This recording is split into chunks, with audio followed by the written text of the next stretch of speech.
નમસ્કાર, હેડલાઇન ન્યૂઝમાં આપનું સ્વાગત છે। હું છું શ્વેતા। ડ્રાઈવરોની હડતાલના પગલે રાત્રિના સમયે વાગરાના ઇન્ડિયન ઓઇલ પેટ્રોલ પંપ પર બાઇક ચાલકોની લાંબી કતારો જોવા મળી।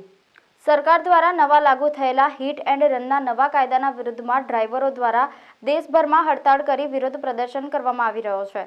સમગ્ર દેશમાં ઠેર ઠેર ટ્રકો રોકી ચક્કાજામ પણ કરવામાં આવી રહ્યા છે, જેની સીધી અસર સામાન્ય જનજીવન પર હવે જોવા મળી રહી છે।